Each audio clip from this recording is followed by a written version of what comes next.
My name is Karen Asardi, and I am training director at the EMDR Education and Training Center. I am myself an EMDR therapist. I'm an EMDRIA certified therapist, an EMDRIA-approved consultant and trainer.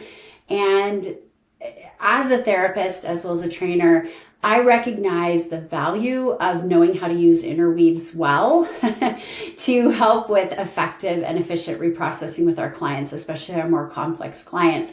And I also recognize that doing them well is hard at first. When you first learn interweaves, it's just not easy. And so pretty early on, because I personally have a low level of discomfort with not knowing how to do things, that I kind of invented for myself a little game that I played in my head, and I continue to play to this day and like to teach folks.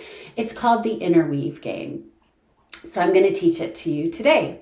So playing the Interweave game essentially means that you are planning ahead and drafting interweaves that might prove useful before you ever need them. And I say that they might prove useful because you're going to be doing them before you need them, and you may never use that specific interweave with that client on a certain memory, but that is not lost skill or practice time. So we're going to talk a little bit about playing the interweave game, planning ahead and drafting interweaves during phase 1 history taking, directly after phase 3 assessment, throughout phase 4 desensitization, and after your session when you review your transcript. So let's take a look first at phase 1 history taking and how you can play the interweave game here.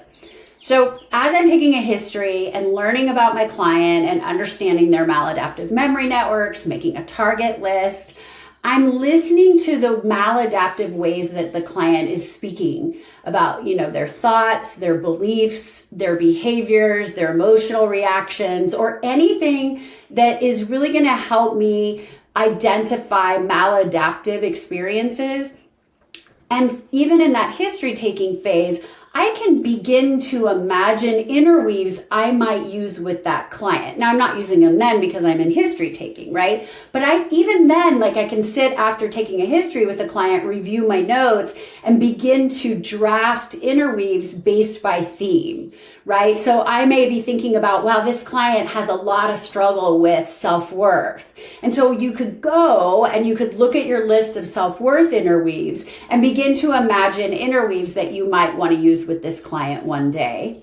Or if they're talking a lot about having inappropriate excessive responsibility for things that don't belong to them, you could look at some responsibility interweaves. Same is true if they're looking at lack of safety or powerlessness and control. So the point is that you can, even before you ever start reprocessing with the client, you can really be thinking about it, at least on a high level thematic level. You'll begin to imagine what interweaves you might want to use with the client. And if you have a list of interweaves that you've been working from or keeping, then you can begin to draw from those and just practicing, and you're just training your brain to get in the habit of thinking in terms of interweaves. And you start first by thinking in terms of the interweave based on theme, either self-worth, inappropriate responsibility, safety, or control.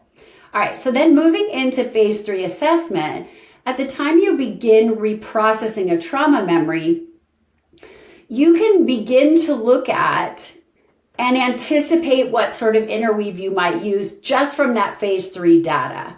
So when I do a phase 3, I can anticipate the need or potential need to use a self-worth interweave if the negative cognition identified in the assessment phase reflects defectiveness or shame. So if I have negative cognitions such as, but definitely not limited to, I am worthless, I am bad, I'm not enough, or there's something wrong with me, in the beginning stage, directly on the heels of the assessment phase, my client is doing their first set or two of BLS.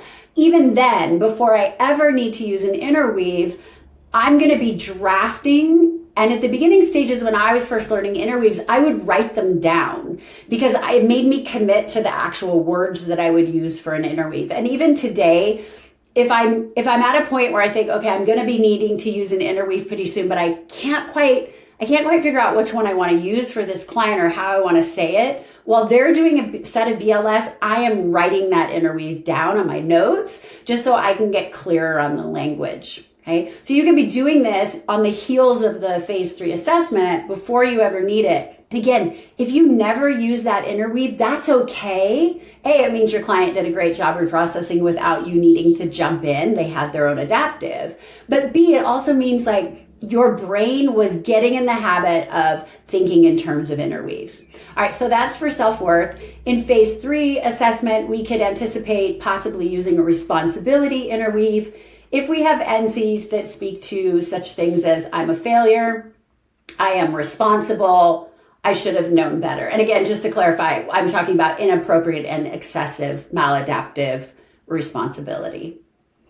And then for the safety interweaves, if you have negative cognitions in phase 3, such as I am in danger, I will be hurt, I'm going to die, I'm not safe, in those beginning stages of reprocessing, think about, based on what you know about this client and this memory, what might be some interweaves that you could use? And hopefully, like I said, you've already been thinking about this for the client in your history taking, so it's not the first time you're thinking about interweaves, right? And this may be, let's take a step back, this may be the first time that you're thinking about interweaves ahead of time for a client, right? So this may be a new way of working for you, but I think once you get in the habit, interweaves will just flow so much easier. At first, they're very sticky and unnatural, but eventually it'll become a little more second nature to you.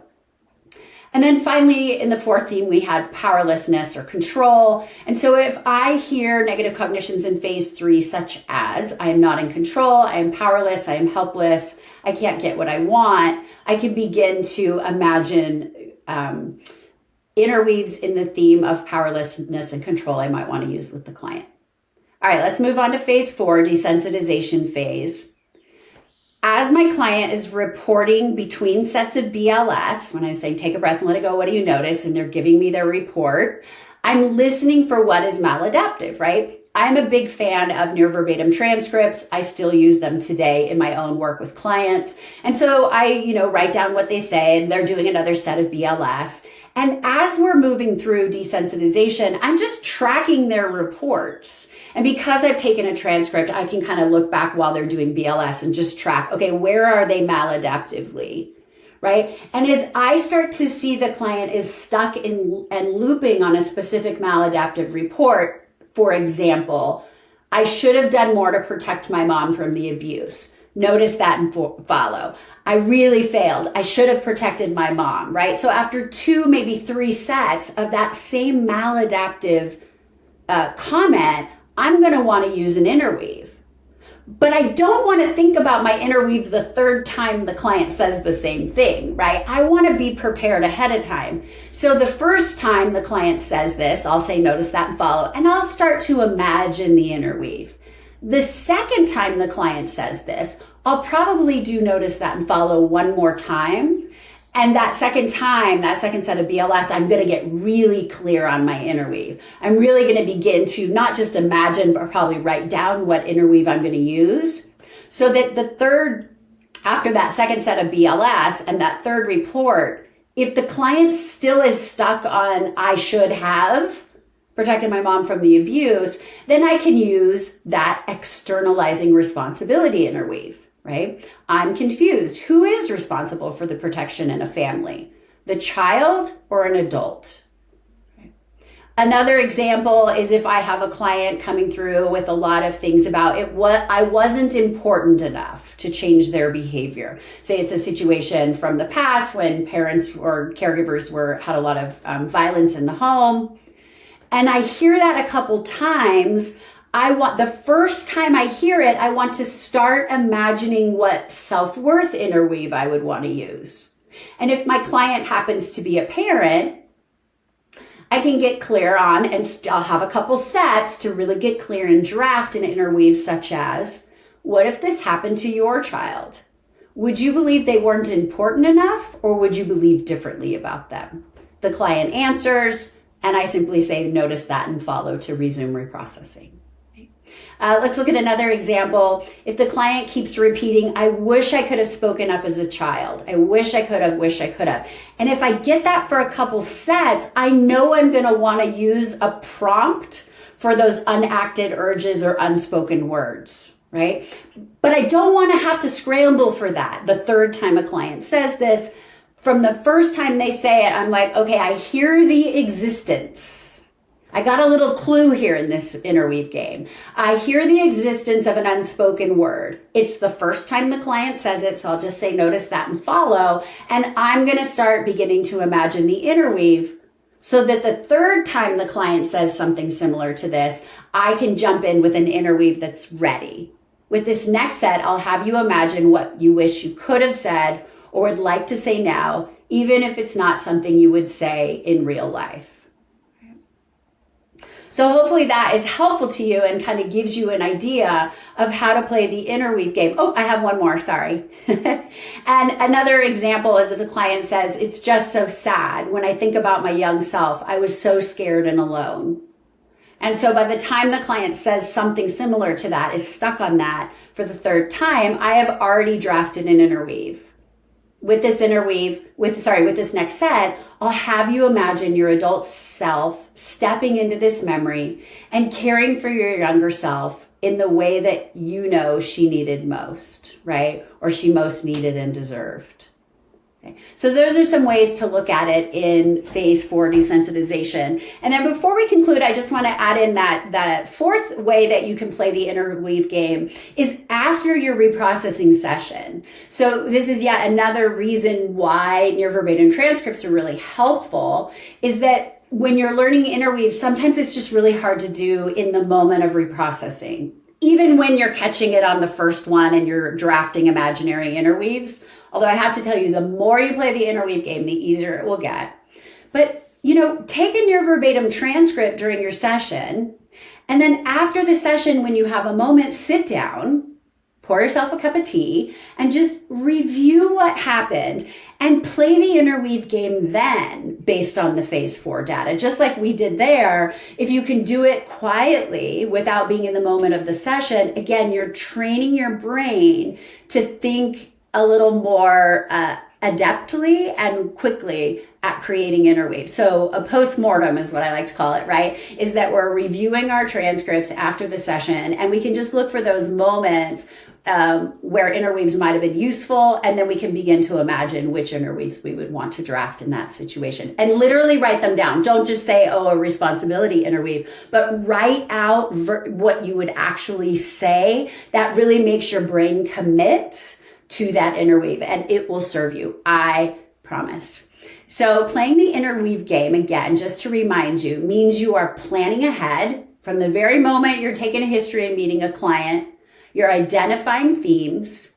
And then when you get to the work of actually reprocessing, you're drafting interweaves before you ever need them. And so this is really going to train your brain to have interweaves at the ready. And even if you're just creating interweaves that you never use, they're still floating around in your brain for you to use when you need them.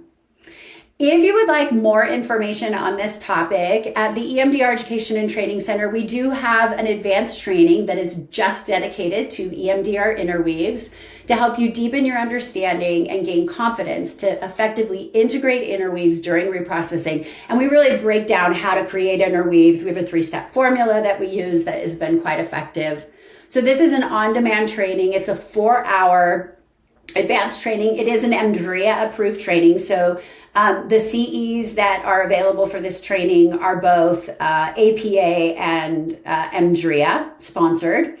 So if you want to learn more about that training and register for it, you can click this link or go to our website and find it there under advanced trainings. And once you purchase the trainings, you have 90-day access to the recording, and it comes with course materials, including a 5-page document that's all interweaves. So you can begin to store your own cache or collection of EMDR interwaves. All right, thank you so much for your time and attention. My name is Kara Nassardi, Training Director at EMDR Education and Training Center. Have a great day.